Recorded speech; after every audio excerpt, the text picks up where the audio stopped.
Dans Ecorama aujourd'hui, Eric Heyer, directeur du département analyse et prévision de l'OFCE. Bonjour. Bonjour. Une actualité évidemment, on en a parlé abondamment. Et bien cette actualité aujourd'hui avec l'entrée en vigueur de plusieurs mesures de la réforme de l'assurance chômage, puisque ce n'est pas la globalité. Il y aura un autre package au mois d'avril, notamment au mois d'avril 2020.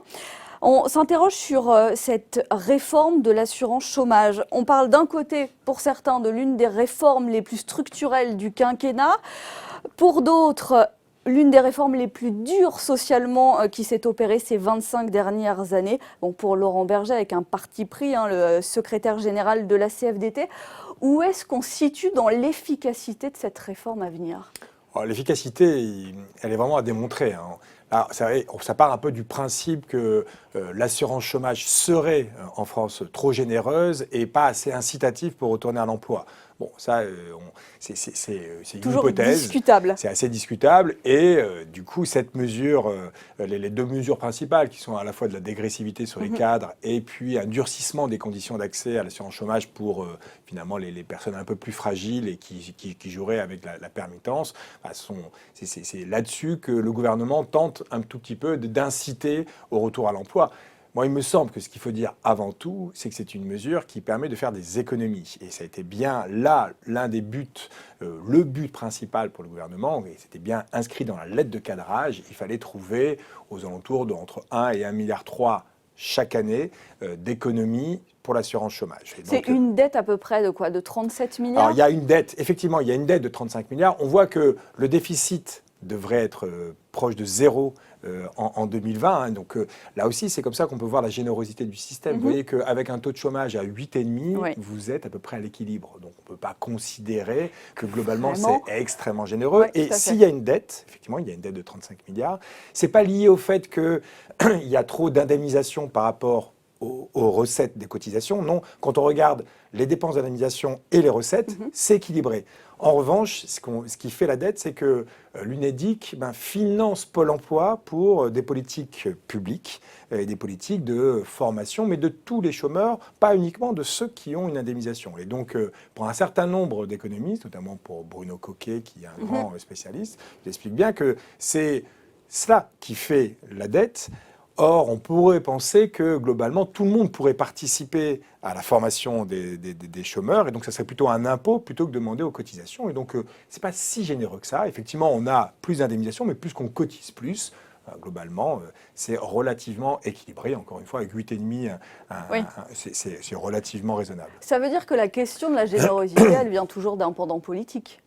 Excusez-moi. Le principe de générosité, il vient toujours d'un pendant politique. C'est un parti pris politique pour relancer une nouvelle réforme et restreindre les conditions d'accès.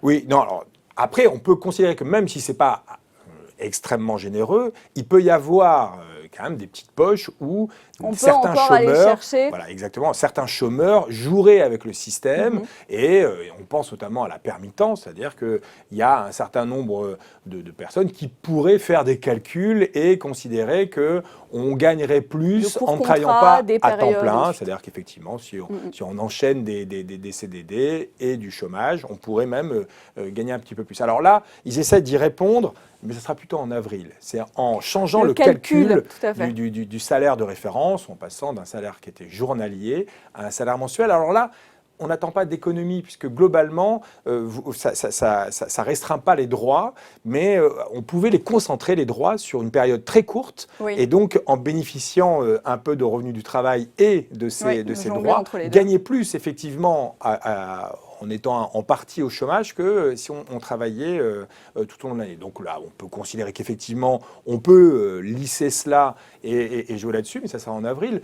Mais vous voyez que globalement, avoir en tête que, en durcissant les conditions, vous voyez, le fait de maintenant, pour avoir des droits, il faut avoir travaillé au moins 6 mois sur les 24 derniers mois, tout à fait. Alors qu'au préalable, il fallait avoir travaillé 4 mois sur les 28. Vous voyez, il y a derrière cette idée que les personnes, une fois qu'ils avaient travaillé leurs 4 mois, passaient 4 mois au chômage et faisaient ces allers-retours. Et ça, c'est effectivement, c'est ça qui coûte très cher, l'assurance chômage. Mais est-ce que c'est du volontaire ou est-ce que c'est du subi, contraint? Ouais, tout à fait. Et là, on peut penser que ça ne va rien régler. Et ça, c'est mon point de vue, parce que vous voyez que dans le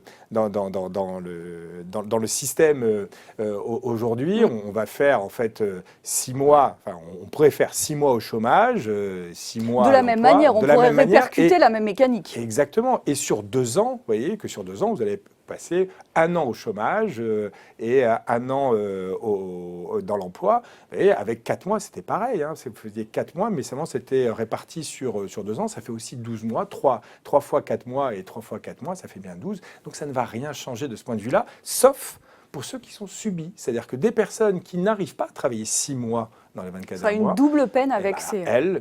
Ces personnes-là vont être pénalisées.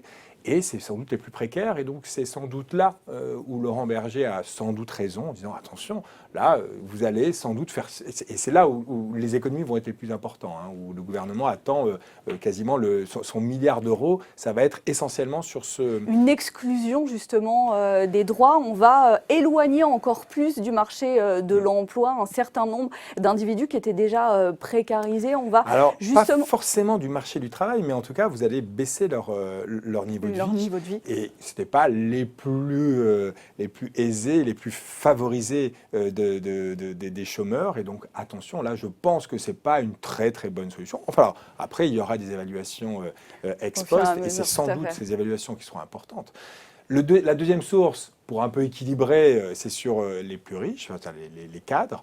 Alors là, pour le coup, on a beaucoup d'études qui nous montrent... Oui, sur la dégressivité, justement, il y a un consensus sur le fait qu'il n'y ait pas d'efficacité, non? Voilà.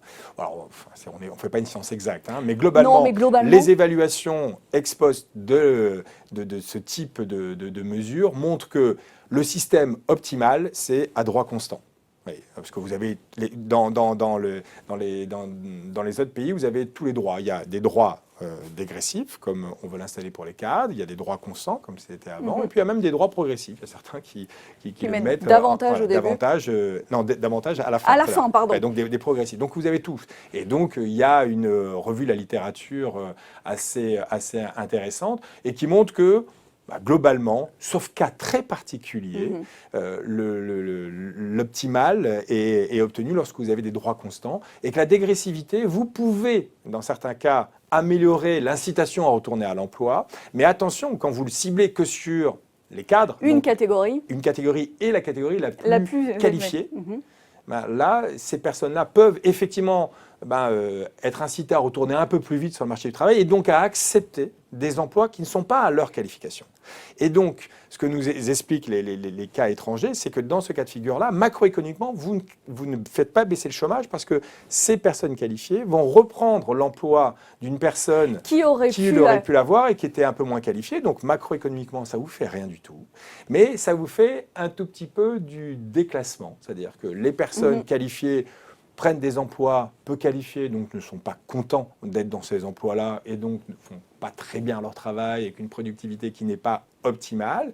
Et les personnes qui restent au chômage, du coup, qui auraient pu avoir cet emploi-là, se déclassent progressivement parce que ça retarde leur retour sur le marché du travail et donc deviennent petit à petit des chômeurs un peu plus structurels. Donc, c'est pas efficace.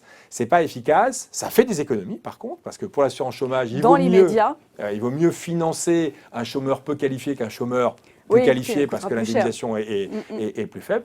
Mais à part pour des raisons budgétaires, ce n'est pas efficace. On n'est pas dans le retour à l'emploi rapide comme il a été mis en avant.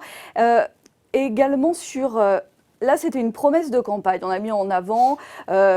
le côté universel, les indépendants vont pouvoir justement profiter de ces nouvelles règles. Les démissionnaires, mais alors les démissionnaires, il faut un cahier des charges qui est quand même... Enfin, on va parler d'une niche là. Oui, là, pour l'instant, c'est complètement une niche. C'est-à-dire qu'effectivement, on est très loin du vœu du candidat Macron vers l'universalité de l'assurance chômage qui, par ailleurs, posait un problème de financement. C'est-à-dire qu'à partir du moment où vous allez vers l'universalité, il va falloir que tout le monde participe à ce financement-là. Et donc, ça ne peut plus être des cotisations. Vous voyez, aujourd'hui, on est dans un mode plutôt assurantiel. On appelle ça bismarckien. C'est-à-dire que vous avez des cotisations. Si vous avez cotisé, vous avez des droits.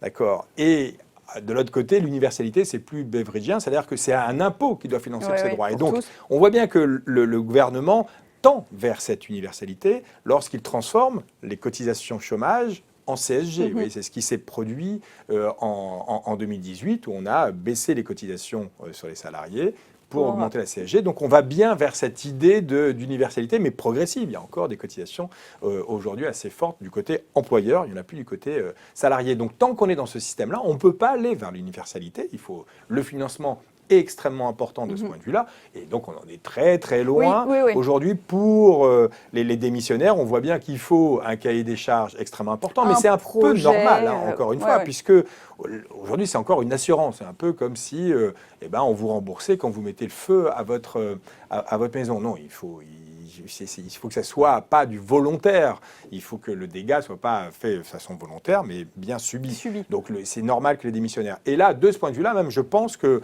la façon dont c'est fait, ça va même ne pas du tout coûter à l'assurance chômage, ça va même être plutôt profitable pour les caisses de l'assurance chômage, puisqu'on peut considérer que lorsque vous démissionnez, votre entreprise va réembaucher derrière pour vous remplacer. Donc du coup, ça ne détruit pas d'emploi et donc il y a un chômeur en moins quelque part. Et vous, puisque vous allez être extrêmement bien sélectionné, vous allez quand même porter un projet et créer de l'emploi. Et donc ça, on peut considérer que c'est plutôt favorable pour l'activité et donc pour l'assurance chômage.